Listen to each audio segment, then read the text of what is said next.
Ufa! Então vamos correr. Então veja, olha, o que eu estava mostrando, o que eu estava tentando argumentar com vocês, então, é que o Hegel, ele é um pensador que se situa bem no meio da Revolução Francesa, mais para o fim da Revolução Francesa também, e bem no meio da Revolução Industrial.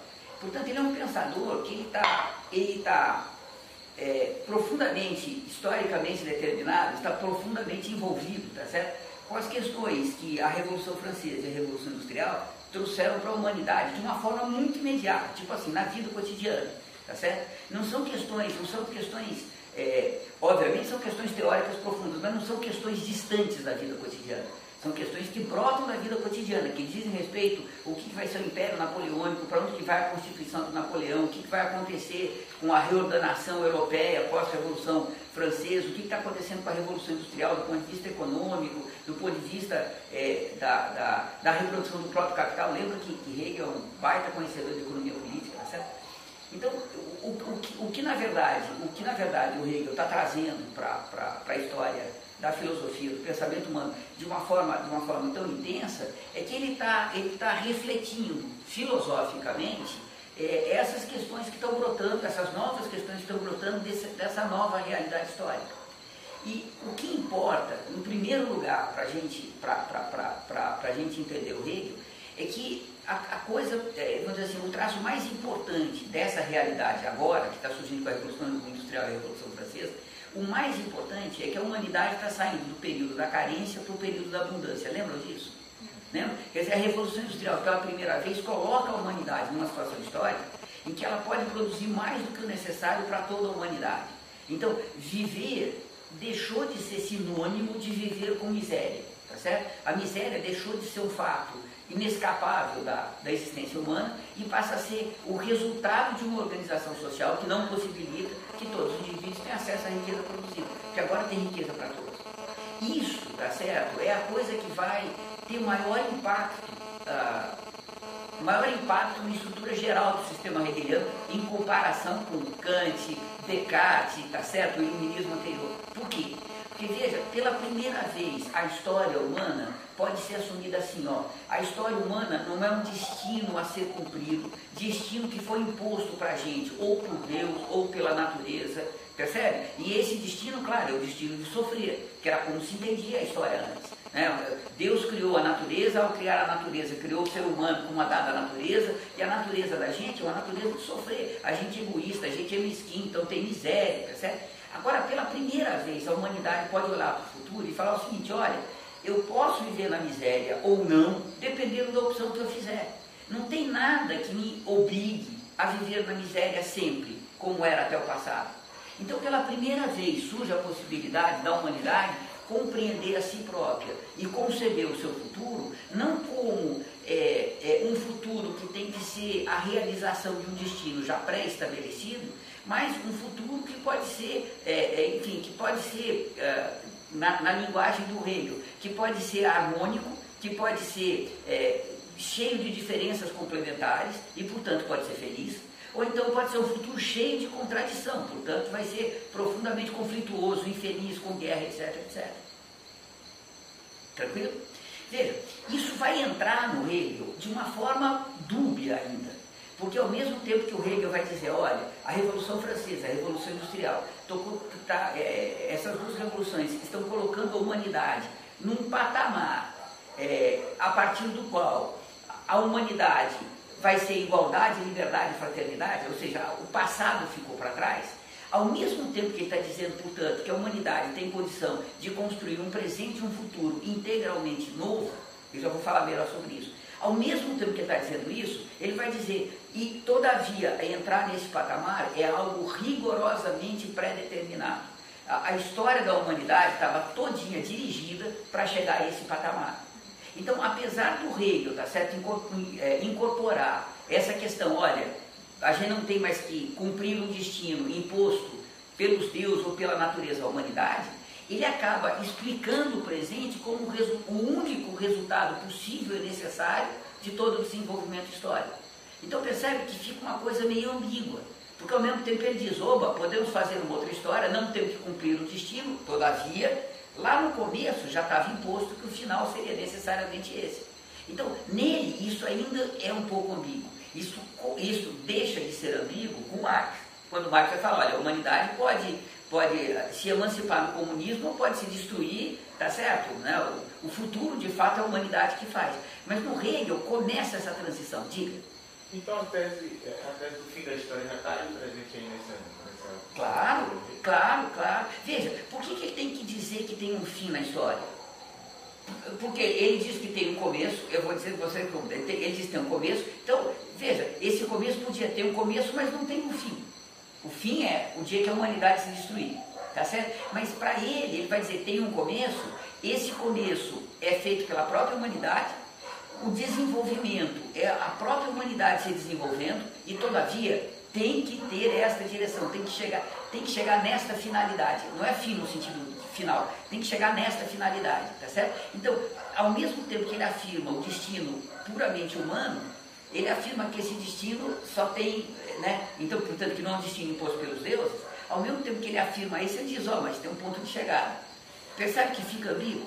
Mas é a primeira vez que, de fato, né, que a humanidade pode olhar para si própria e falar, a partir da abundância, a gente pode ir para uma sociedade em que, de fato, não tenha miséria, ou a gente pode ir para uma sociedade que você tem uma enorme riqueza de um lado e uma enorme miséria de outro. A lei geral da acumulação primitiva, lembra? A lei geral da acumulação do capital. Então, veja, isso, tá certo? Começa a entrar na história da humanidade nesse momento da Revolução Industrial e da Revolução Francesa. O Hegel é o primeiro cara que absorve isso, que eleva isso a um sistema filosófico. Tranquilo? Hegel era religioso porque, assim, tem muito a ver, né? O início, Gênesis, e o fim, o Apocalipse na religião. Aí Hegel tem o início e tem o fim na sociedade burguesa com a formação dos estados. Ele era religioso? Então, isso é uma baita discussão. O jovem Hegel era, o velho Hegel era. A questão é se o Hegel da fenomenologia do espírito, da ciência da lógica, é o grande Hegel, se no sistema dele tem necessidade e cabe Deus ou não. E se cabe Deus, que Deus seria? O Deus protestante, é o Deus de Roma, é o que Deus seria, tá certo? Veja, isso é uma baita discussão. Eu não conheço o Hegel o suficiente, eu sei que a discussão existe, tá certo? Eu não sou capaz de entrar nele. O que o Lukács vai dizer é que nesse momento da fenomenologia do espírito, da ciência da lógica, se o Hegel acreditava em Deus, o sistema dele não existia, funcionava tranquilamente sem Deus. Então você não vai ter nenhum momento na fenomenologia, nem na ciência da lógica, que Deus aparece, a não ser, como é que você fala, para prestar as homenagens de praxe, tá certo? Quer dizer, não entra como uma parte decisiva do sistema, que se você tirar Deus, o sistema desanda, tá certo? Mas depois, no velho Hegel, tá certo? E no jovem Hegel, aí ele tem um tratamento mais aproximado da questão religiosa, fala da existência de Deus, etc. Certo? Mas isso é uma bela discussão, viu? Os hegelianos até hoje, que eu saiba, estão discutindo se ali, qual é o peso exatamente de Deus nesse pedaço. Então veja, quando o Hegel, quando ele vai olhar para a história da humanidade, a partir desse momento histórico, com essa novidade que eu disse para vocês agora, quando ele vai olhar, ele necessariamente, veja, vocês imaginam a humanidade inteira, até esse momento, dizendo, olha, o ser humano é resultado da natureza, os mais progressistas, é resultado da natureza. A natureza dá a natureza de pedra para pedra, de água para água, da planta, e da natureza de ser humano para o ser humano. Qual que é a natureza que a natureza deu para o ser humano? É a natureza do homem burguês, ele é egoísta, concorrencial, proprietário privado, tá certo? Lembra o Hobbes?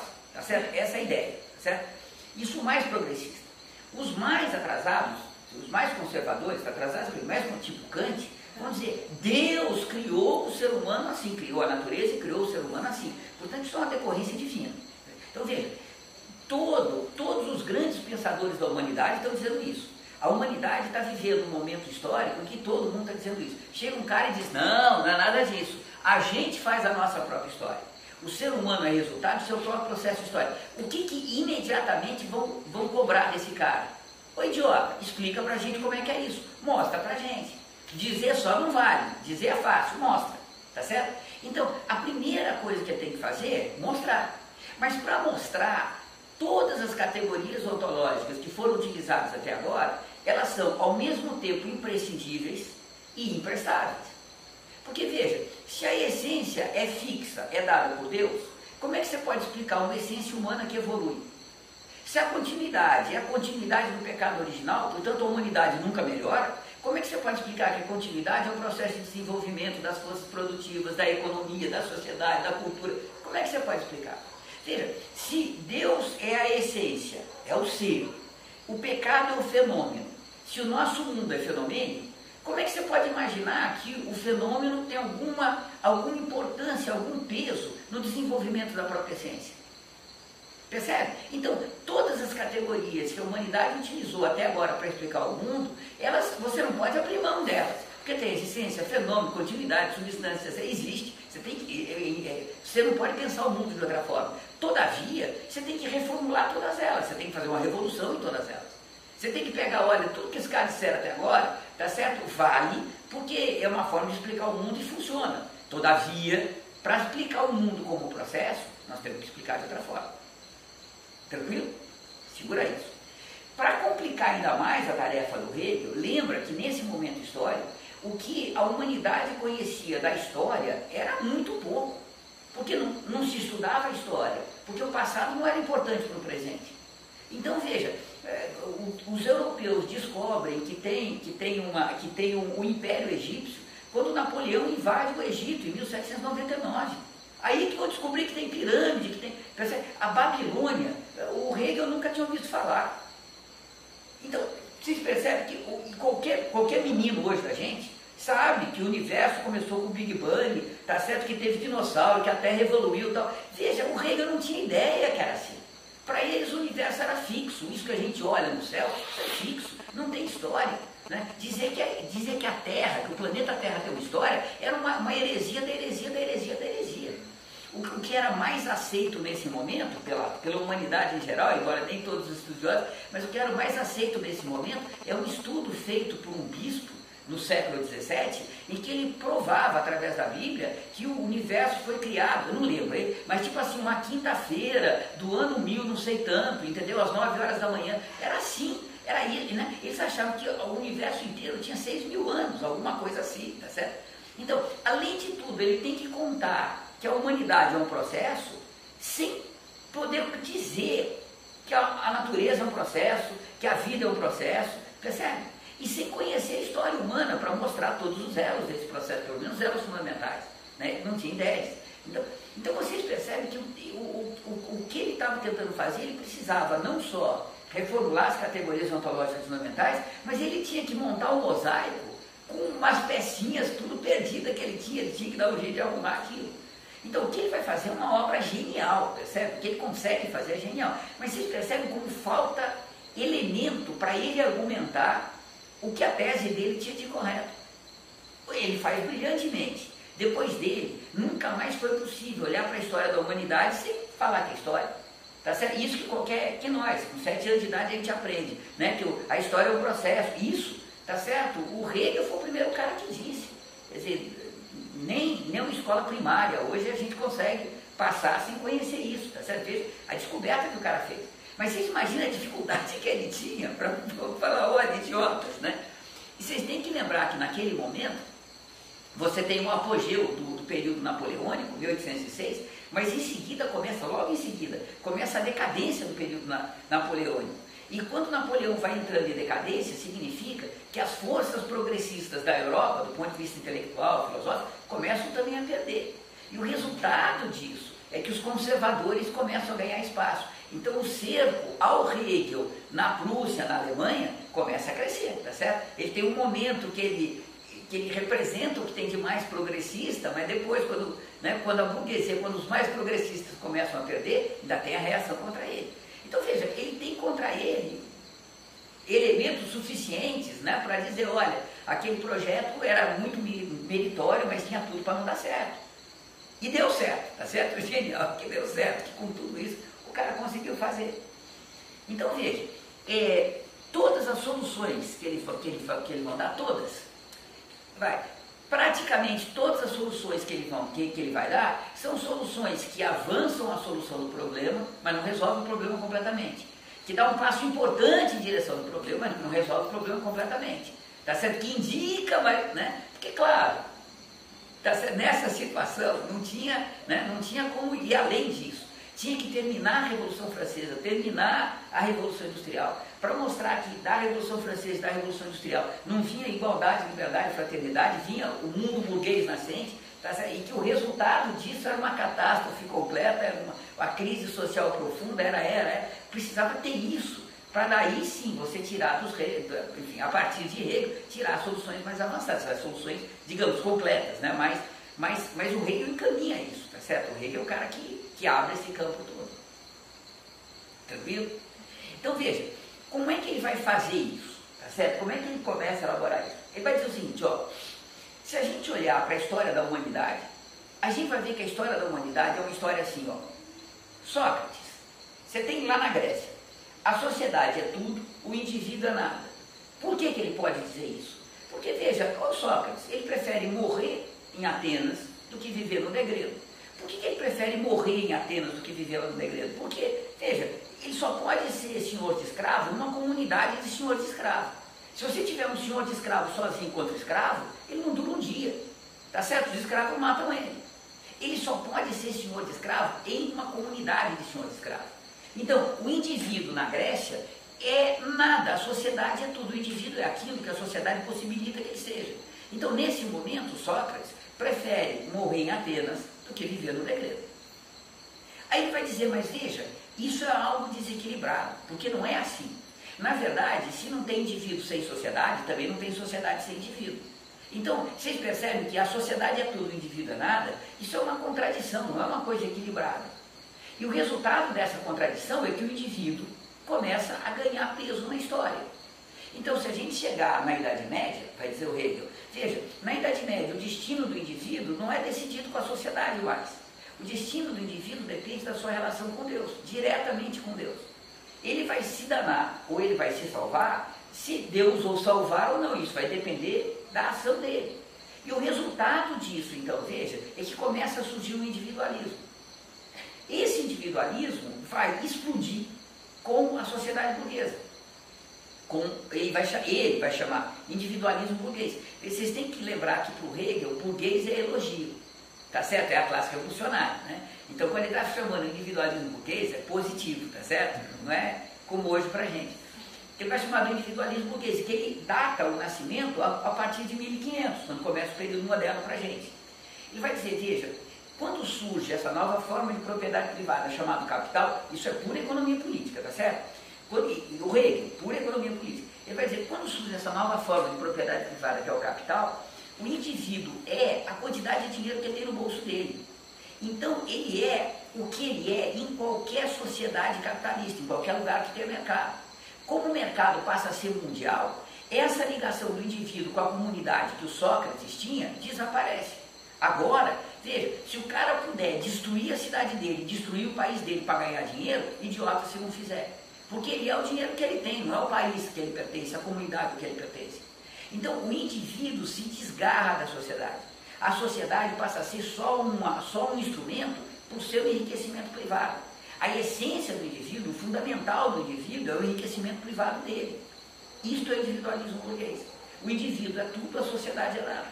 Então, veja, você tem uma contradição, a sociedade é tudo, o indivíduo é nada, a história gera uma outra contradição. O indivíduo é tudo, a sociedade é nada. Contradição por contradição, as duas são igualmente desequilibradas.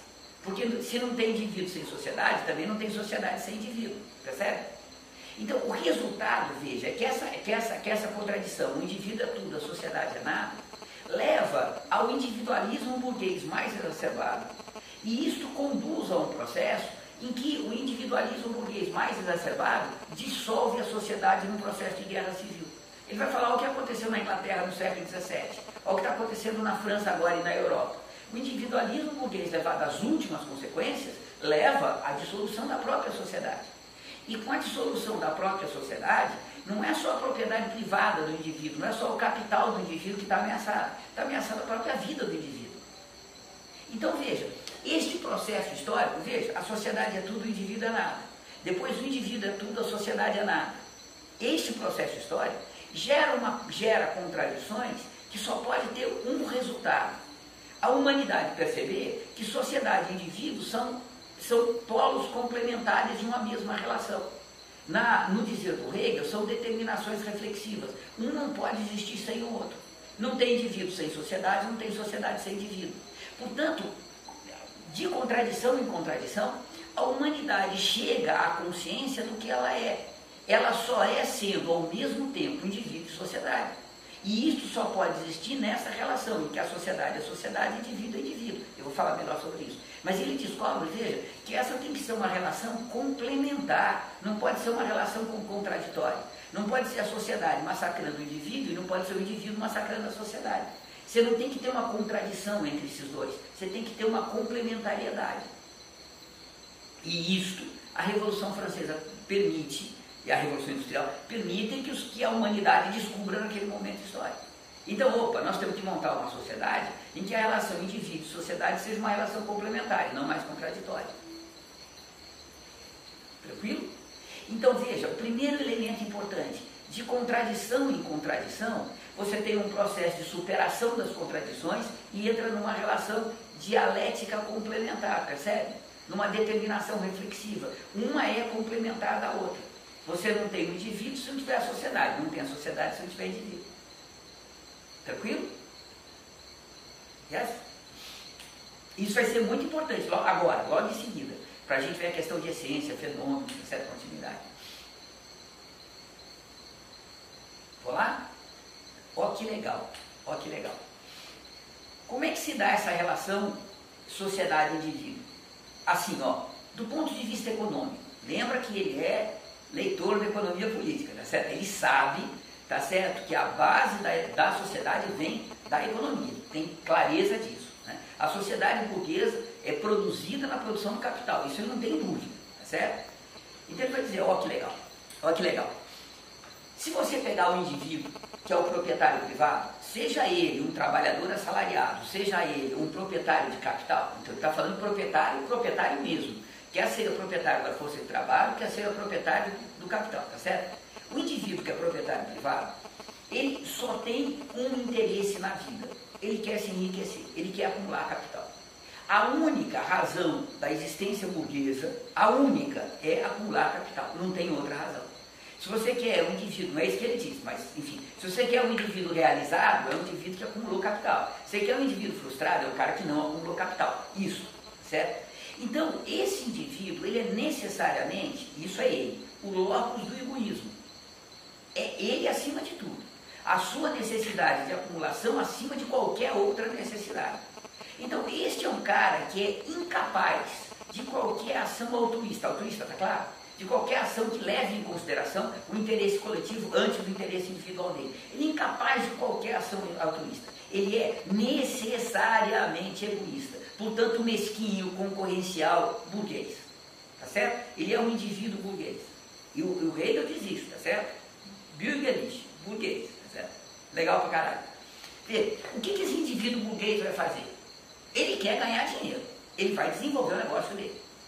Na medida que ele vai desenvolvendo o negócio dele, ele tem que contratar mais gente, ele produz mais mercadoria, então na medida em que ele vai aumentando o negócio dele, ele vai gerando emprego, ele paga mais salário, ele gera mais mercadoria, estimula o comércio. Então o desenvolvimento do negócio dele acaba gerando uma prosperidade coletiva.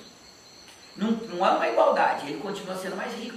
Mas na medida em que ele vai crescendo, os caras que estão sob ele vão crescendo junto. Então ele vai dizer, veja, o egoísmo individual se transforma, graças à dinâmica do próprio mercado, na prosperidade de todos. O egoísmo individual se transforma na totalidade, no oposto do egoísmo, na prosperidade de todos. Tranquilo? Tranquilo isso? Do ponto de vista econômico. Do ponto de vista social, veja, se você tem um indivíduo, você tem um conjunto de indivíduos essencialmente egoístas, proprietários privados, no sentido burguês dessa palavra, a única relação que os indivíduos podem desenvolver entre eles é uma relação de concorrência. Não tem outra relação possível. E essa relação de concorrência significa que eles vão se atritar cotidianamente. Não tem relação social que não seja uma relação de atrito, portanto de conflito. Essa relação de atrito e de conflito, todavia, coloca em xeque, ó a Revolução Francesa, ó a Revolução Inglesa, coloca em xeque imediatamente a sobrevivência da pessoa e a manutenção da sua propriedade privada. De tanto brigar um com o outro, isso degenera na guerra civil, um começa a matar o outro. Então, o próprio egoísmo do indivíduo, neste confronto de todos contra todos, leva a surgir e a se explicitar na sociedade necessidades coletivas. Que necessidades coletivas? Você tem que ter uma ordem social que proteja a vida e a propriedade privada de todos. Proteger a vida e a propriedade privada de todos significa colocar limite à ação que esse egoísmo pode ter na vida cotidiana. O egoísmo continua sendo egoísta, né? O espírito concorrencial continua sendo absoluto. Mas você tem que impor limites, porque senão, veja, todos se destroem mutuamente. Então, desta concorrência individual surge a necessidade de um bem comum. E o bem comum é o que todos querem: proteger a propriedade privada e proteger a vida de cada um. Tranquilo? Promover o bem comum não é a ética? Então, do egoísmo do indivíduo, você tem na totalidade social o surgimento dos valores éticos. Veja, do egoísmo individual, da acumulação individual, não sai a prosperidade coletiva. Veja, do egoísmo individual sai na sociedade os valores éticos, as necessidades éticas. Quem é que vai atender essas necessidades éticas? Quem é que vai organizar a prosperidade coletiva? O Estado. Veja, o que vai ser o Estado? O Estado vai ser assim, ó, não vai ser o Estado absolutista, em que o funcionário público é um funcionário do rei, o rei contrário. Agora é assim, ó, o Estado vive de impostos que a sociedade paga. O funcionário público recebe o salário dos impostos que a sociedade paga. Portanto, o funcionário público, ele é funcionário da coletividade, da totalidade social. E isso significa, veja, que este funcionário da totalidade social, ele só tem uma finalidade na vida: promover a prosperidade de todos, promover o bem-estar de todos, o bem comum. Por quê? Veja, ele não é um indivíduo, o funcionário não é um indivíduo, portanto não é egoísta, concorrencial, mesquinho. O que ele quer? Ele quer um salário cada vez maior. Mas como é que ele pode ter um salário cada vez maior? Se ele puder cobrar um imposto cada vez maior. Mas como é que ele pode cobrar um imposto cada vez maior? Se a sociedade progredir, se ficar mais rica. Então, quanto mais rica for a sociedade, maior o salário do funcionário público. Portanto, o que o funcionário público quer fazer é promover a prosperidade coletiva, realizar o bem comum. Então, o funcionário público, sem deixar individualmente de ser egoísta, é portador da ética. Ele vai levar, percebe, a realização dos valores éticos. E o Estado vai ser o locus da ética, tal como o indivíduo é o locus do egoísmo. Tranquilo? E na esfera da política, você passa a ter uma relação em que, veja, a propriedade privada, o indivíduo que é proprietário privado, burguês, ele só pode ter existência sob um Estado que o transforme em cidadão, não em súdito, que o transforme em cidadão, e que ele, enquanto cidadão, ele faz parte de uma organização política, de um Estado político, que tem dupla função: proteger a propriedade privada dele contra a concorrência generalizada, portanto promover o bem comum, e proteger a propriedade privada dele contra a propriedade privada dos indivíduos dos outros países. Então tem uma dupla função: ordenar internamente para promover o bem-estar dos seus cidadãos e proteger os seus cidadãos da concorrência e da violência internacional. Tranquilo? Veja, o que ele está dizendo? Olha que coisa incrível. O egoísmo individual se transforma no seu oposto, prosperidade coletiva. Os valores egoístas do indivíduo se transformam no seu oposto, os valores éticos que se expressam no Estado. Você tem o indivíduo que é egoísta, individualista, ele só pode ser individualista, egoísta, indivíduo, etc., se ele participar de uma comunidade política, se ele fizer parte desse Estado, se ele for cidadão. Vocês percebem que aquilo que você tem no polo do indivíduo se transforma no seu oposto quando você vai para a sociedade, e aquilo que você tem na sociedade se transforma no seu oposto quando você vai para o indivíduo. O que o Hegel está dizendo? Ele explicita, ele está dizendo, olha, a totalidade é mais do que a soma das partes. Você tem na totalidade uma qualidade que você não tem nas partes, porque a totalidade é as partes mais as inter-relações entre as partes. Então o resultado disso é que você vai ter na sociedade burguesa, isso é a expressão do Hegel, hein? Vai ter na sociedade burguesa, você vai ter uma dinâmica social, você tem uma totalidade social que transforma o egoísmo no polo do indivíduo, na ética no polo social. E isso é uma relação complementar, não é uma relação contraditória. Não é a sociedade negando o indivíduo negando a sociedade. É porque esse indivíduo só pode existir nessa sociedade. Portanto, você tem uma relação de determinação reflexiva. Tranquilo? Uma relação dialética, um complementa o outro. Yes? Então veja, com isso você tem a primeira, não sei se é a primeira, mas agora, pelo menos nessa exposição que eu estou fazendo, a primeira grande contribuição, digamos, revolucionária, ontológica do Hegel. Isso eu estou forçando muito a barra, tá certo? Mas, né, ontológica do Hegel. Que ele vai dizer, veja, a totalidade é mais do que a soma das partes. Portanto, quando a gente vai pensar a história da humanidade, nós temos que pensar do ponto de vista da totalidade da humanidade, e não dos indivíduos. Isso começa a mudar tudo. Percebe? Porque não adianta você dizer, eu tenho que encontrar em cada indivíduo aquela qualidade. Não é assim. A humanidade, que ele vai chamar de Geist, o Geist tem uma qualidade que o indivíduo não necessariamente tem. O espírito tem uma qualidade que o indivíduo não necessariamente tem. E isto possibilita a ele, tá certo? Abrir um espaço para o novo tratamento de todas as categorias ontológicas. Eu vou mostrar para vocês agora. Pelo menos as categorias ontológicas mais importantes. Tranquilo? Diga. Tranquilo? Veja, qual é a primeira coisa que ele vai tirar dessa trajetória da humanidade? Ele vai dizer, ó, você tinha a Grécia, depois você tem a Idade Média, depois você tem o período moderno, que ele vai chamar o período da Bildung, da formação, período moderno, depois você tem a sociedade burguesa. Estuda ele, hein? Grécia, Idade Média, o período da formação, o período da Bildung, né? A sociedade, tudo isso é ele. Veja, o que você tem nesse processo? É a mesma humanidade se fazendo humanidade, é o Geist se transformando, é a mesma humanidade fazendo humanidade. Mas essa humanidade só pode se fazer humanidade se ela fosse fazendo em cada momento diferente. A Grécia não é a Idade Média, a Idade Média não é a Grécia, o período da formação não é a Grécia nem a Idade Média. Veja, a humanidade só é humanidade se fazendo diferente a cada momento. E ao ser diferente, ela deixa de ser o que ela era, sem deixar de ser o que ela era. Ela continua sendo humanidade. Mas ela era humanidade grega, depois vira medieval, depois vira da Bildung, depois vira moderna. Percebe? Ela não deixa de ser humanidade, mas ela deixa de ser a humanidade que ela era. Percebe? Então ele vai com isso sistematizar a primeira nessa exposição, tá certo? Mas a primeira grande lei da dialética hegeliana, que é, veja, o processo histórico é um processo cuja característica mais geral, cuja determinação mais geral é a identidade, da identidade com a não identidade. A humanidade, ela continua sendo humanidade, então, identidade da identidade, com a não identidade. Continua sendo humanidade, sendo uma humanidade cada vez diferente.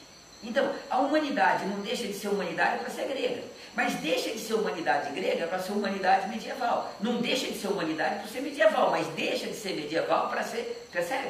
Então você tem um processo em que o idêntico é idêntico ao não idêntico. A diferença é tão humana quanto a identidade. E o resultado disso é que você tem a primeira lei geral do processo histórico. Um processo histórico só pode ser um processo histórico se você tiver um momento de identidade, ou seja, ele continua sendo um processo histórico, né? A planta fica sendo planta, o planeta Terra, você tem identidade. Mas essa identidade só pode ser identidade de momentos não idênticos, porque, né, a história nunca se repete, cada momento é diferente do outro. Essa é a primeira vez que a humanidade consegue dizer, tá certo, olha, o que é a história? A história é a identidade da identidade com a não identidade. O que a gente diria hoje, a história é um processo de transformação na qual a coisa permanece sendo o que é, sendo a cada momento diferente. Isso que ele está dizendo. Para a gente, percebe? Para nós hoje é uma coisa simples de dizer, todo mundo entende, né? Mas ele estava pela primeira vez dizendo uma coisa dessa, certo? E sai com essa que é genial, né? A identidade com a não identidade, tá certo? É bonito para a dela, né? Tranquilo? Isso ficou claro isso? Veja, daí ele começa a discutir a relação entre essência e fenômeno. Veja, como é que ele recebe da história da humanidade a relação essência e fenômeno? Assim, ó, ou o fenômeno não existe, lembra Parmênides? Esse mundo não existe, ou o fenômeno não existe, tá certo? Ou então, o fenômeno é um ser inferior. Então você tem a essência, que é o verdadeiro ser, aquilo que é eterno, imutável, tá certo? Aquilo que é mesmo. E depois você tem um serzinho inferior, que é um ser decaído, um ser que passou por um processo de decomposição ou de decadência, de derrelicção, tá certo? Um ser que decaiu e que dá nisso que a gente é hoje. O que a gente é, esse mundo no qual a gente vive? É uma mistura de ser e de não ser. A gente é e não é ao mesmo tempo. A gente é o que é hoje, mas não era ontem, o que vai ser amanhã, tá certo? Então, é assim que, da Grécia até chegar em Hegel, com grandes diferenças, mas isso aqui vai ser o fundamental do tratamento. A essência é o que é, ela é imutável, ela é eterna, ela não tem história, e o fenomênico é um ser inferior, é uma coisa, tá certo? Que é uma coisa que mistura ser e não ser, portanto que é efêmero, que não tem permanência, não tem constância. Tranquilo? Veja, para o Hegel não é possível que seja assim. Porque para o Hegel não tem como a humanidade ser um processo se ela não for ao mesmo tempo essência e fenômeno. Porque se você cancelar o fenômeno, ficar só a essência, não tem história. Tranquilo? Então, para que a humanidade seja um processo histórico, tem que ter essência e fenômeno. E por outro lado, ele tem que reconhecer que você tem na identidade da humanidade, naquilo que permanece na humanidade, no nosso processo histórico, aqui você tem as categorias decisivas, aqui você tem as determinações decisivas. Aquilo que acontece a cada momento histórico é uma coisa passageira, portanto que não tem a mesma força, a mesma determinação que você vai ter naquilo que acontece sempre. Então ele tem que ao mesmo tempo dizer, sem essência, sem fenômeno não tem essência, e todavia o fenômeno é inferior à essência. O que determina de fato a história é a essência, não é o fenomênico. Como é que ele vai articular isso? Veja o pepino que ele tem na mão. Ó, ele vai dizer assim, o que é a história da humanidade? Lembra, ele vai dizer, olha para a Revolução Francesa, vocês vão ver como é que é a história. A humanidade faz a história aprendendo com a história. Então a humanidade vai aprendendo com a história, vai transformando a sua concepção acerca do mundo, vai mudando o seu comportamento, transforma a história. Então a história é um processo de conhecimento, a humanidade vai conhecendo a si própria.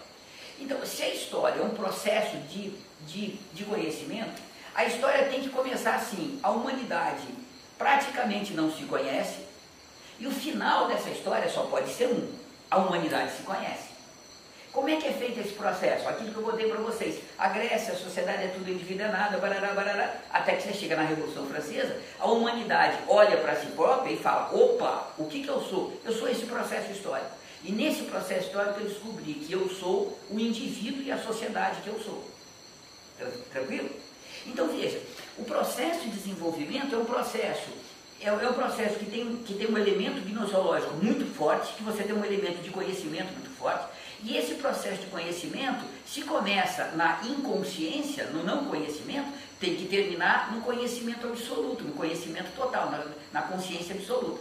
Tranquilo? A consciência absoluta, o conhecimento absoluto, não quer dizer que não tem nada mais para conhecer. Mas finalmente você descobriu que sociedade e indivíduo é uma determinação reflexiva, e a partir daqui todo o desenvolvimento vai se dar, mas a partir desta determinação reflexiva. Você não tem mais nenhuma contradição. Você não vai passar para um outro patamar. A sociedade vai ser sempre uma sociedade burguesa, que vai se desenvolver sempre. Portanto, vai desenvolver o conhecimento, vai desenvolver as forças produtivas, vai desenvolver a economia, vai desenvolver a produção, vai. Mas vai ser sempre uma determinação reflexiva, sempre uma relação dialética complementar entre indivíduo e sociedade. Tranquilo?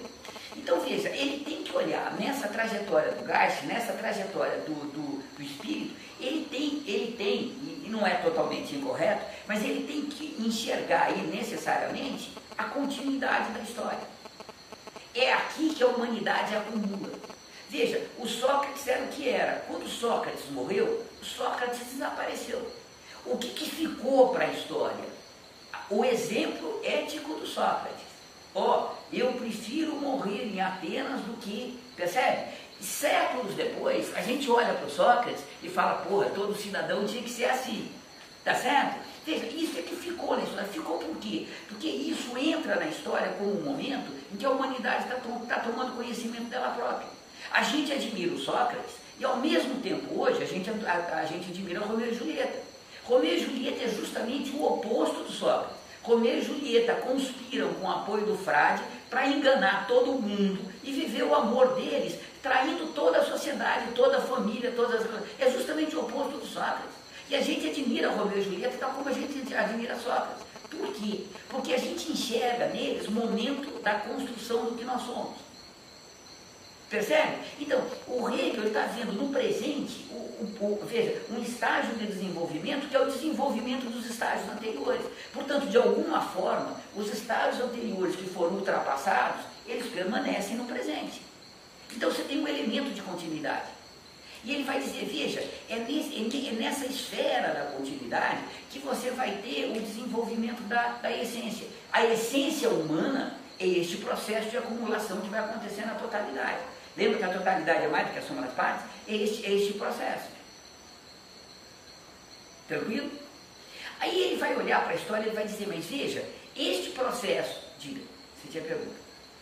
Não, mais à frente. Mais à frente? Aí ele vai dizer, veja, este processo, ele tem uma qualidade importante.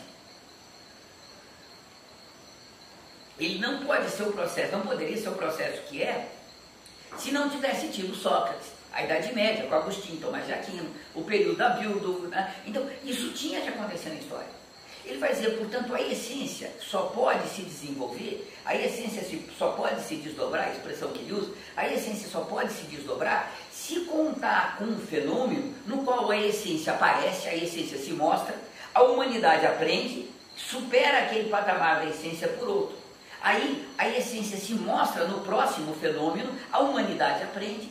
Então a essência só pode se desdobrar se a essência comparecer nos fenômenos. O fenômeno, portanto, passa a ser um momento decisivo do desenvolvimento da própria essência. Veja, ainda não é assim, dependendo do fenomênico, a essência pode ir para lá ou para lá. Não é assim. A essência, ela está indo em direção à consciência absoluta, está indo em direção à sociedade burguesa. Mas ela só pode ir se ela aparecer no fenomênico. O fenômeno passa a ser algo fundamental para o desenvolvimento da própria essência. Então rompe aquela relação anterior em que a essência determinava o fenômeno, mas o fenomênico não tinha nenhuma importância para o desenvolvimento da própria essência, porque a essência não tinha desenvolvimento, lembra? Ela era estática, ela era ahistórica, né? Agora não, o fenomênico passa a ser essencial para o desenvolvimento da própria essência. Pela primeira vez, o fenômeno passa a ter um papel ativo na história, embora um papel ativo limitado, mas passa a ter um papel ativo lá na história. Pela primeira vez, com Hegel, a humanidade reconhece que o mundo fenomênico tem algum papel no desdobramento da própria essência. Depois Marx vai mostrar que pode ter até um papel predominante, né? Dependendo do fenômeno de que se trata, o fenômeno pode ter um tal impacto que transforma a essência da própria humanidade. Mas isso vai ser com Marx 30 anos para frente, 40 anos para frente. Tranquilo? E aí, veja, a partir daí, ele vai desdobrar o mundo inteiro. Ele vai desdobrar, ele vai discutir forma e conteúdo. Ele vai dizer praticamente a mesma coisa. Veja, o conteúdo só pode ser conteúdo se ele se mostrar na forma. Portanto, a forma é determinada pelo conteúdo, mas claro que a forma tem algum efeito sobre o conteúdo. Porque o conteúdo só pode se mostrar enquanto conteúdo através de uma forma. E vai embora. Tranquilo? Então, isso, todas as chamadas categorias modais, o Hegel vai entrar, tá certo? E vai fazer um estrago. Tudo aquilo que foi dito, ele aproveita, fazendo a crítica, tá certo? E desenvolvendo um sentido novo. Então, ele faz uma verdadeira revolução nessa esfera. Tranquilo? E a próxima coisa que vai ser muito importante dizer para vocês, antes de passar a pergunta para vocês, a próxima coisa é como ele vai tratar a questão da relação essência e continuidade. Porque, veja, tradicionalmente, a essência não tem continuidade. A essência ela não tem história. Ela não se transforma. Agora, a essência está se transformando. Portanto, se a essência está se transformando, veja, significa que a identidade da não identidade com a identidade da identidade com a não identidade tem que estar na essência também. Então ele tem que inserir na essência a continuidade. Ele vai falar, olha, a essência, a humanidade não deixa de ser humanidade, mas a humanidade agora é uma essência que só pode existir como um processo histórico, portanto, como portadora de uma continuidade. Que continuidade é essa? Qual é a essência dessa continuidade? Qual é a substância, o conteúdo dessa continuidade? É sair de um patamar em que a humanidade existe em si, portanto com uma consciência muito baixa do que é, e se desenvolve até a humanidade para si, até um espírito para si, que tem toda a consciência do que é. Percebe? A continuidade, portanto, é esse processo de desenvolvimento. E olha que incrível, este processo de desenvolvimento é um processo de desenvolvimento em que a humanidade conhece cada vez melhor a si própria, tranquilo? Portanto, é um processo gnoseológico. Esse processo de conhecimento só pode acontecer, porque todo processo de conhecimento é assim, se você passar de conceito a conceito. Portanto, é um processo gnoseológico, lógico, que vai de conceito a conceito. E este processo gnoseológico, lógico, é o processo em que a humanidade se faz humanidade, portanto, é o processo ontológico. O ser da humanidade, o que a humanidade se faz assim, ó. Então, ele vai dizer, veja, todas as categorias ontológicas, a essência, fenômeno, continuidade, tá certo? Todas as categorias ontológicas, elas são, ao mesmo tempo, partes, participantes, elementos, componentes deste processo que é lógico, gnoseológico e ontológico. Repito isso. Veja, a história da humanidade não é um processo em que a humanidade sai de um em si e vai um para si, que a humanidade praticamente não se conhece, para um patamar em que ela se conhece plenamente, tá certo? Então, isso não é um processo de conhecimento, um processo gnoseológico?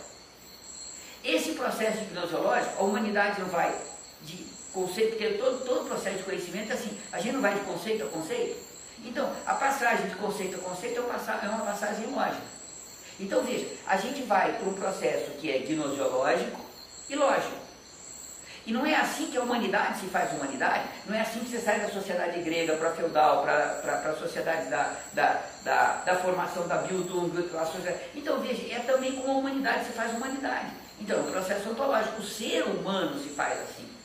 Então, a história para o Hegel, tá certo, é ao mesmo tempo um processo lógico, gnoseológico e ontológico. E todas as categorias ontológicas fazem parte deste processo, são componentes desse processo, são elementos desse processo.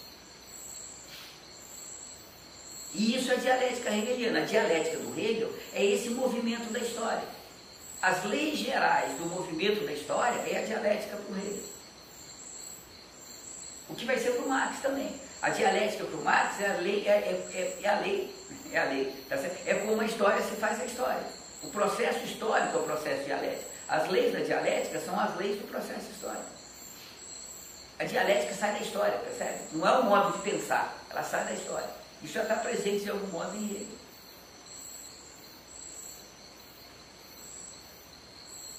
Tranquilo? Veja, qual que é o problema decisivo, portanto, qual é o limite decisivo dessa enorme descoberta do Hegel? É que, veja, ele está olhando para a Revolução Francesa, para a Revolução Industrial, e ele está vendo que a Revolução Francesa e a Revolução Industrial estão resolvendo todos os grandes problemas da sociedade passada. Então você passa a ter um Estado que representa o conjunto da sociedade, e não mais o rei absolutista. Você passa a ter uma economia em que você pode desenvolver as forças produtivas ad infinito, porque você não tem mais os entraves das relações feudais. Você tem uma sociedade que está saindo de uma sociedade necessariamente desigual, clero, nobreza e o restante, terceiro estado, lembra? Você está indo para uma sociedade em que todos são cidadãos. Todos os problemas que a humanidade do período absolutista tinha, a sociedade burguesa está resolvendo. Então veja, aos olhos do Hegel e da burguesia daquela época, da humanidade progressista daquela época, você estava saindo de um período de contradição para um período de complementariedade, um período de harmonia, um período de crescimento infinito.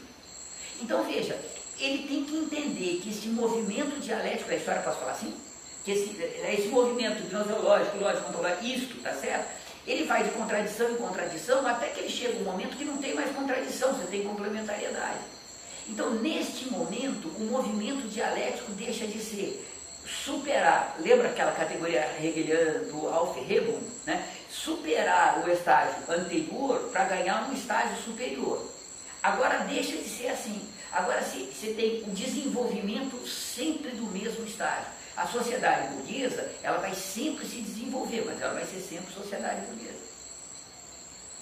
Então, cessa a categoria superada nesse estágio. Cessa a categoria superada nesse estado. Aufhebung deixa de ser uma possibilidade ontológica, percebe? A história não necessita mais disso, ele não tem mais contradição. Então seria estacionou. Veja, estacionou, mas estacionou dinamicamente. A sociedade continua a crescer, a aumentar a produção, a tecnologia, o conhecimento, a ciência, os indivíduos se desenvolvem, a arte se desenvolve, tá certo? Mas sempre burguesmente, tá certo? Sempre no patamar Como burguês. se não tivesse possibilidade de... Veja, passar, porque para ele não tem necessidade de ir para além. Porque você não chegou numa sociedade em que tudo é complementar, que o egoísmo vira ética, então veja, que necessidade você tem para, percebe? Você, não só você não pode ir, como você não tem necessidade de ir, percebe? Então, o fim da história do Hegel, percebe? Não é o fim da história no sentido que a história trava. No fim da história, a gente não tem outro patamar histórico para ir. Mas claro que a grande virtude que ele vê na sociedade burguesa é que a sociedade burguesa abre a possibilidade do desenvolvimento infinito da humanidade. Então, para que se precisa de outra sociedade? Percebe? É aí que ele acha que estaciona. Aí que ele acha que estaciona. E aí começa a ter problema. Percebe? Porque como a sociedade burguesa não é isso, então como o que sai da Revolução Francesa, da Revolução Industrial, é tudo, menos uma sociedade não contraditória, como surge o proletariado e a burguesia industrial com todos os problemas que isso gera, veja, o que ele está dizendo acerca da história não é confirmado. Então, qual é a primeira crítica que o Marx e o Engels, né, e o Engels, enfim, os jovens hegelianos, o Marx de uma forma muito intensa, qual é a primeira crítica que eles vão fazer? Veja, o Hegel está errado, porque ele não só pressupõe um fim da história que não acontece, como ele ainda pressupõe o início da história que não acontece. Então ele está errado. A história é um processo, mas como começa e como termina, ele está redondamente enganado. E aí começa, tá certo, a transição que vai dar depois no Marx e no Engels. Lembra? Essa transição tem todas as etapas, mas em 44 é o ano fundamental para o Marx e para o Engels. Né? O Engels está escrevendo a situação da classe trabalhadora inglesa e o Marx está escrevendo os manuscritos de 44. Em seguida, a questão judaica, tá certo? A introdução à crítica à filosofia do direito de Hegel, em seguida. Tá? Isso está acontecendo no mesmo ano, tá certo? Um em Manchester, outro, tá certo? E aí sai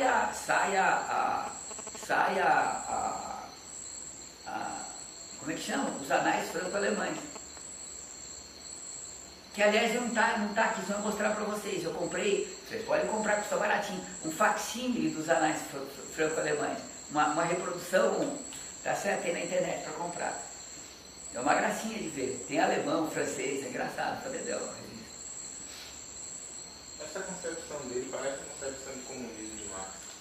De quem? Do Hegel, claro, tem um paralelo muito claro. O fim de determinadas contradições, mas o início da história mesmo da humanidade. Veja, a diferença que tem é que o Hegel estava convencido, claro, né?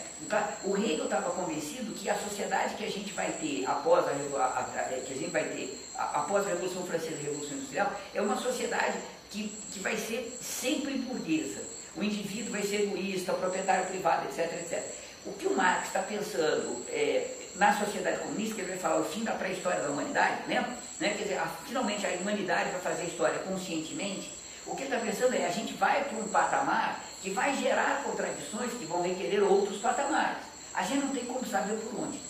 Qual o patamar? Mas que a humanidade vai gerar problemas que vão exigir a superação daquele patamar, daquela forma de organização da força produtiva, portanto, dessa propriedade que não é mais privada, mas uma propriedade universal de toda a humanidade, para o Marx não tem dúvida. Por causa disso que para o Marx a alienação continua lá no comunismo. Não tem como a humanidade dominar a sua história com tal domínio que você domina o futuro de tal forma que você pode evitar de uma forma absoluta que a ação presente gere consequências negativas para o futuro. Não tem como fazer isso. Independente, por mais humana que a sociedade seja, você vai tomar decisões que vão gerar consequências que você não tem como prever. E não tem como prever não é porque a gente não conhece. Não tem como prever porque a história ainda não aconteceu. A história incorpora o acaso, lembra?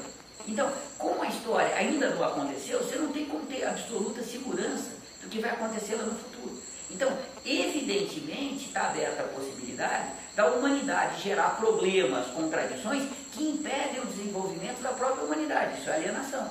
São as relações sociais que embotam, que impedem, que são obstáculos ao desenvolvimento humano. Então, a alienação continua. A grande questão é que não continua com o patamar de alienação que a gente tem hoje, fundado pela propriedade privada. Porque esse patamar de alienação que a gente tem hoje só pode ser superado pela violência, pela revolução. Os novos patamares provavelmente não serão assim. Mas você não tem como saber. Tem que esperar a história chegar lá.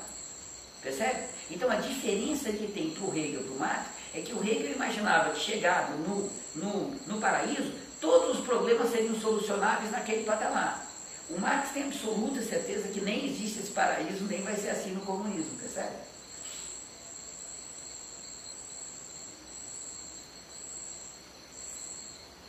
Percebe a diferença? Né? Termina a contradição, que é termina a contradição entre propriedade privada e a humanidade. Essa alienação termina. Mas não termina, as contradições não terminam. Portanto, a alienação é uma possibilidade mais do que real. Mas no caso do Hegel fica claro, né? Que vai haver muita contradição que não é o que ele está pensando. Não, quer dizer, o Hegel, quando ele começa a perceber isso, ele entra em pânico. Esse é o velho Hegel. Aí o que o Hegel começa a fazer? Que ele morre em 1831, tá certo? As contradições começam a ficar escandalosas a partir de 1820, 22. Então ele tem uma década de tratar com o que ele não previu. O que ele vai fazer é fortalecer cada vez mais o Estado. Para a gente ter essa complementariedade, ele tem que fazer um Estado cada vez... E aí, claro, ele vai matando a dialética. Uma complementariedade que o Estado tem que ser cada vez mais poderoso, percebe? A dialética começa a morrer. Então esse já não é mais o grande Hegel. O grande Hegel é aquele. Apesar de ele ter representado, né? Ter trazido algo de claro. É porque, veja, que você tem o grande Hegel, aquele momento em que a burguesia está tomando poder. Percebe? Que está moldando o mundo. Então ele está vendo o futuro como a humanidade da burguesia, né? O conteúdo humano da burguesia moldando o mundo. Bom, o problema é que a burguesia tem um conteúdo alienado, um conteúdo desumano, que ele não conseguiu ver. Porque não tinha como ver, percebe? Só vai se explicitar em seguida. Muito rapidamente. E aí ele começa a ficar ultrapassado.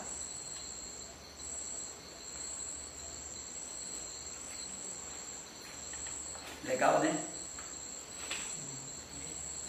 A minha pergunta era justamente não, era justamente essa. Em 1902 a 1906 foi publicado a fenomenologia. Sim. Não, a ciência da lógica é de 13 e 14. 1813 e 14. Aí eu pensei, daí teve a primeira crise, né? É 1822. 1822.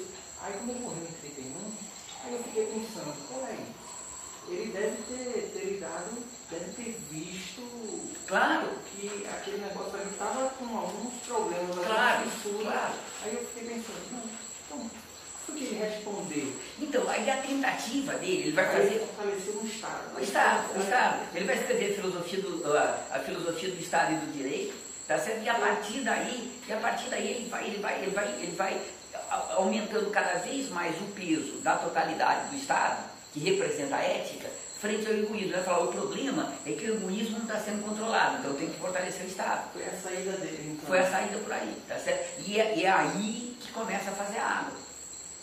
Aí os jovens hegelianos começam a falar, não, tem problema. Aí vem o Feuerbach e diz, o problema decisivo é o idealismo dele. Ele acha que é o Geist que faz a história, não é a história que faz o Geist. Tá certo? Lá na frente as contradições sociais explodem e aí você tem todo o movimento cartista lá na Inglaterra, do Sul, os primeiros movimentos operários. O movimento operário europeu começa, europeu não é exagero, mas na Europa começa a se desenvolver, etc. E aí vem uma... Então a primeira pessoa na história, ver que essa solução de Hegel de aumentar o peso no Estado foi Não, foi o primeiro cara que vai dizer, olha, o grande problema é a concepção idealista. Esse é o primeiro. Mas você vai ter, antes do Feuerbach, vários caras dizendo, olha, tem problemas e a gente precisa retocar o sistema. Então tem vários jovens hegelianos, de direita e de esquerda, tá certo, que ficam retocando, e se a gente mudar essa categoria? E se a gente fizer isso assim? E se a gente explicar isso assim? Percebe? Só que isto são soluções, quando são soluções tão passageiras, porque isso gera outro problema. Porque o sistema hegeliano é tão amarradinho, que se você mudar uma parte, você tem que mudar tudo. Percebe? E nisso é muito parecido com Marx. Se você muda uma parte, você tem que mudar tudo. Percebe? Então, essa tentativa de manter o hegelianismo não vai dar em nada. Não é capaz de explicar o mundo. E vai explicar o mundo, vai ser o marxismo. Hegel realmente assim, num sentido de grande, isso. Grande até 1914. Até 1914, Aí é para valer, entendeu? O Hegel que de fato conta para a história, é o Hegel da fenomenologia e da ciência da lógica. Esse é o que tem, isso é que faz Hegel. O jovem Hegel tem contribuições, faz toda uma discussão com o idealismo alemão, tá certo? Enfim, que é muito interessante, é muito importante, ele está se amadurecendo, etc. E o velho, tá certo? Ele está tentando reformular o sistema para tentar segurar o céu que está caindo na cabeça. Estava querendo saber essa solução dele, né? Olha, se você quer ver isso, tem um livro muito legal do Lossurdo, que chama... Lossurdo, é L-O-S-U-R-D-O, que chama Lossurdo. Um livro muito legal que chama Hegel e o Liberalismo, se não me engano. Ele conta, enfim, a história do Hegel, tá certo? Vale a pena você ler. É brasileiro? Não, ele é italiano, mas tem traduzido no Brasil. Se você colocar Lossurdo, Hegel na internet, certamente vai aparecer o texto. Eu acho que foi publicado pela Unesp. É um texto muito legal, muito legal. E mostra, inclusive, como Hegel foi perseguido naquele momento histórico, sabe? É legal para dedéu o texto. Muito legal. O papel político extremamente progressista que ele teve num dado momento. É legal para dedéu o texto, sabe? E ao mesmo tempo conservador, é muito legal. Sabe? É muito legal. E o Lossurdo é um grande escritor, escreve muito bem. Então é um cara que vale a pena. Está vivo ainda o Lossurdo, o velhinho está vivo, está lá defendendo a China, acho que a China é o socialismo e tal. É o cara, nesse sentido, batalhador para dedéu, defende a ideia dele até embaixo d'água, É um pensador, né? Esse é um cara interessante, viu? Ele tem um estudo sobre o Nietzsche, que eu nunca li não, mas o pessoal diz que é muito legal, que é muito bom, tá? Que é muito legal sobre o Nietzsche. Né?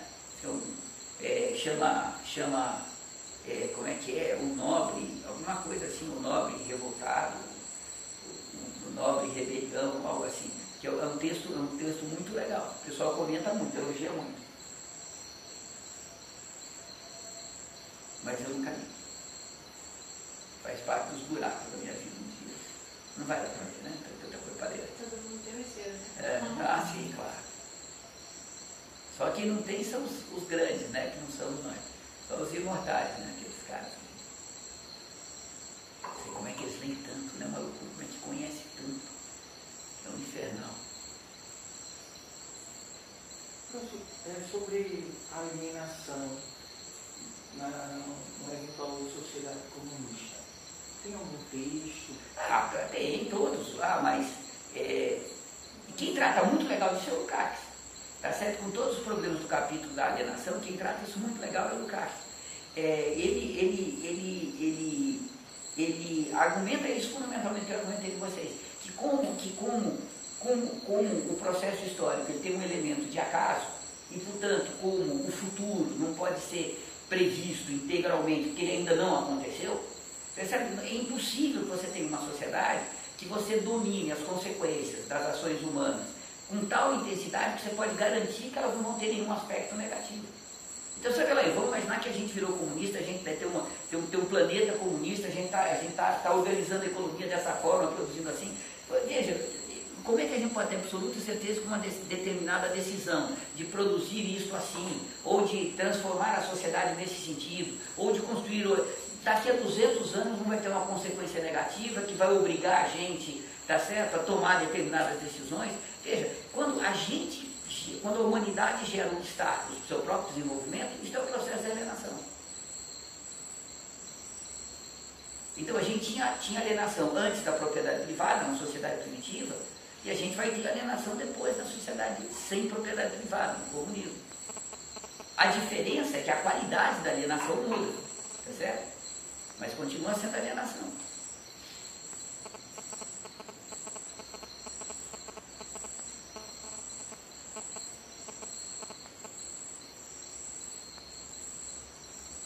E é legal, porque o termo alienação que o Marx usa, que o Lukács usa, que o Messaros usa, é o mesmo termo que o Hegel usava, Entfremdung. Só que o conteúdo que tem Entfremdung no Hegel é um pouco diferente, vai, bastante diferente, tem alguma similaridade, bastante diferente do que vai ter para o Marx. Mas o termo é o mesmo, a palavra é a mesma, Entfremdung, é exatamente a mesma. Então, assim, tem pessoas que falam que determinada pessoa é alienada, isso não existe. Pois. Não, pode até existir, mas depende do que você está falando, percebe? Uma coisa é você dizer, olha, enquanto os proprietários privados que somos todos alienados à propriedade privada, é verdade, tá certo? Não tem nada. Agora outra coisa é dizer, pô, o cara é ignorante, ele não está ali, é um cara alienado, aí é um outro conteúdo mais coloquial, né? Tem algum paralelo, né? Mas não é exatamente a mesma coisa, né? Não é exatamente a mesma coisa. Você pode ter um cara como o Odebrecht, que é um cara extremamente bem informado, que sabe é tão alienado quanto qualquer um de nós, do ponto de vista da propriedade privada.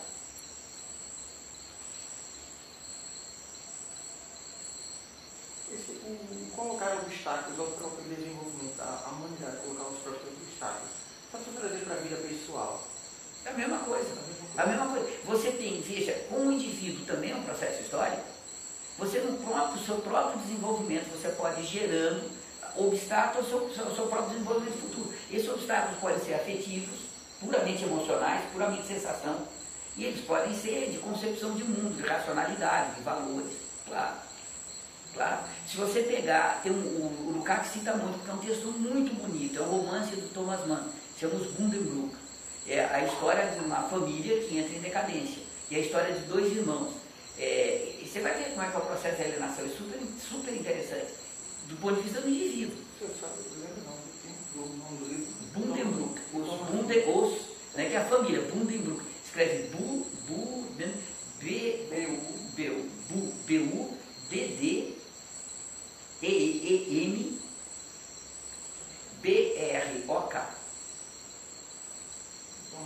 Thomas Mann, tem tradução brasileira, tudo é legal. Podem mandar ver.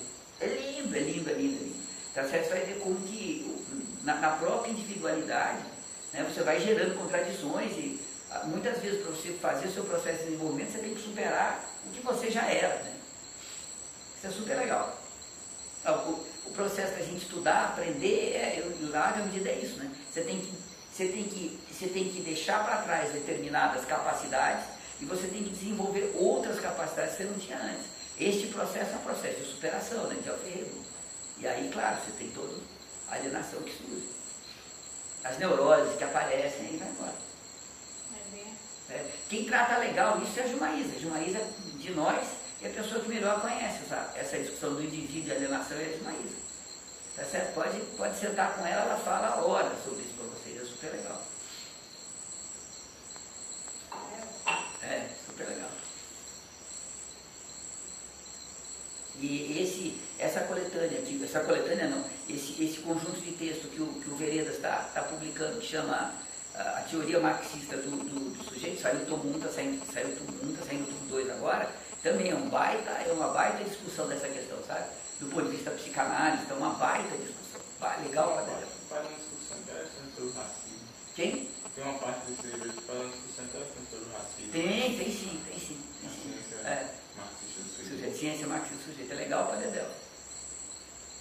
Pô, legal, né, o trabalho dos negros. Eu não conhecia esse cara, nem me lembro o nome dele, Rose Council, eu não conhecia o nome dele. legal para o Dedéu. Tinha que trazer a Raquel Augusto para cá um dia para dar um curso para a gente, sabe?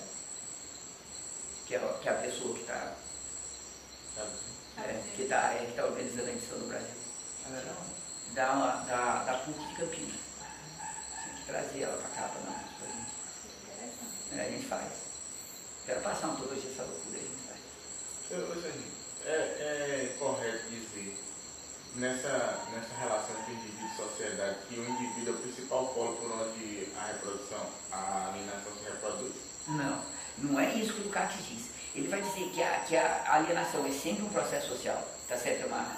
Veja, claro que você tem alienações que são tipicamente individuais, de cada indivíduo, tá certo? Mas a alienação que ele está falando ali, o processo de alegria, ela vem da totalidade para o indivíduo, tá certo? O seu fundamento está nas relações de produção, tá certo? Mas ele vai dizer que a alienação é uma das categorias que mais incidem sobre a individualidade. Entendeu? Então não é que brota da individualidade, mas que mais incide, que tem mais, que interfere mais diretamente, com menos mediação, mais diretamente sobre o indivíduo, sobre a constituição da substância do indivíduo, etc, etc. Eu não sei, isso eu não sei, não saberia, eu sei reproduzir o que o Lukács diz, mas eu não tenho total segurança que necessariamente é assim, sabe? Eu acho que era uma coisa que tinha que investigar melhor. Mas os argumentos que ele usa são muito convincentes, sabe? É muito sólido o que ele diz. Mas tinha que investigar um pouco mais isso. Acho que às vezes dá a impressão que brota do indivíduo.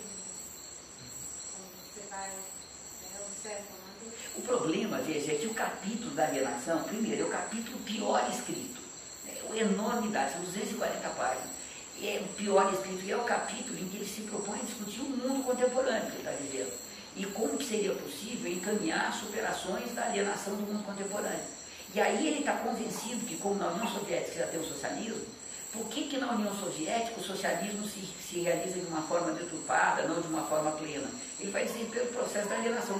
Mas não é porque a base material não possibilita que avance. Ele está convencido que a base material está resolvido o problema. Então, o problema está onde? Está nas escolhas que os indivíduos fazem, percebe? Então, isto talvez tenha feito com que, na análise da alienação, ele tenha dado um peso muito grande para a mediação do indivíduo. Mas isso talvez, tá certo?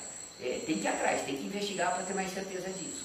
O único cara que apontou isso até agora para valer foi o Messato, tá certo? O Messato, tanto quanto eu consegui ler do Lukács, portanto, eu nunca escrevi sobre isso, portanto, eu nunca provei, então está virando conversa de mesa de bar, tá certo? Tanto quanto eu consigo ver, o Messaros foi light começar com o Lukács, tá certo? O Messaros, ele deixou muita coisa de fora do ponto de vista da crítica, mas tem que pegar o capítulo da alienação, desmontar ele inteiro, tá certo? Tem que fazer um estudo que a gente nunca fez. Então essa questão da relação da alienação com o indivíduo, me parece que o Lukács está certo, mas tem que provar, sabe? Tem que escrever e provar que de fato é assim.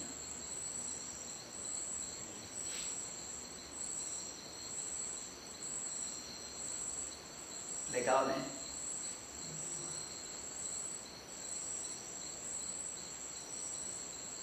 Terminamos por aqui. Vocês têm mais alguma questão cabeluda?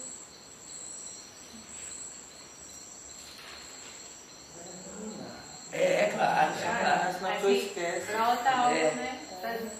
Eu acho que o que a gente podia fazer é pensar o próximo, que é no dia 6 de maio, o que vocês gostariam que fosse, entendeu? Porque daí eu posso preparar também com uma certa antecedência, ver o que vocês querem, o que será que seria interessante a gente discutir, para ele continuar, e aí a gente manda ver o que vocês. Ah não, pode deixar. Já fica anunciado o próximo, né?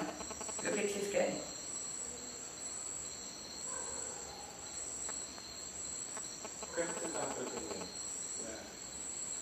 O que vocês quiserem. Uma sequência histórica. Uma sequência histórica. Aí é pegar essas categorias de essência, fenocontinuidade em Marx, é isso? Tá bom. Pegar essas categorias ontológicas fundamentais em Marx, tá certo? Pronto. Para a gente conseguir entender qual os limites dele, quando é que Marx supera. Vai, tá certo, fazendo isso. Eu acho que é isso. Legal. Fazendo isso. Ah, fechado. Ah, foi muito longe. É? Pô, que legal. Tá bom, agora a gente Valeu, fecha acho que lá. não vai. É, que bom, que bom. Massa. Uma clareada de É. caramba isso